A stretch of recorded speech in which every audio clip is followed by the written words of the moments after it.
తెలంగాణ రాష్ట్ర రాజకీయాల్లో ఇప్పుడు కోరుట్ల నియోజకవర్గం హాట్ టాపిక్గా మారింది. కోరుట్ల, మెట్టుపల్లి అభివృద్ధి రేసులో దూసుకుపోవడానికి అసలైన ముందడుగు పడింది. నూతనంగా ఎన్నికైన కోరుట్ల, మెట్టుపల్లి మున్సిపల్ చైర్మన్లు, వైస్ చైర్మన్లతో పాటు కోరుట్ల మార్కెట్ కమిటీ చైర్మన్ నిన్న తెలంగాణ రాష్ట్ర ముఖ్యమంత్రి శ్రీ యనుమల రేవంత్ రెడ్డిని మర్యాదపూర్వకంగా కలిశారు. ఈ భేటీ సాధారణమైనది కాదు.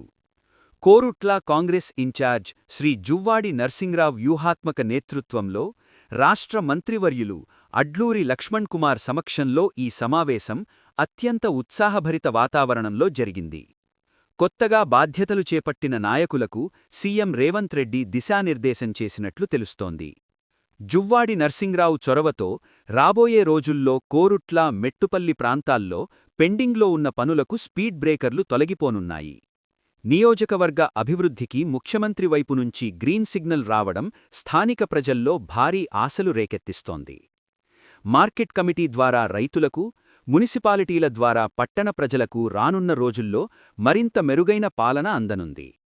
మొత్తానికి జువ్వాడి నర్సింగ్రావ్ మార్క్ పాలిటిక్స్ కోరుట్లలో సరికొత్త ఉత్సాహాన్ని నింపుతున్నాయి. మరి ఈ భేటీపై మీ అభిప్రాయమేంటి? కింద కామెంట్ చేయండి.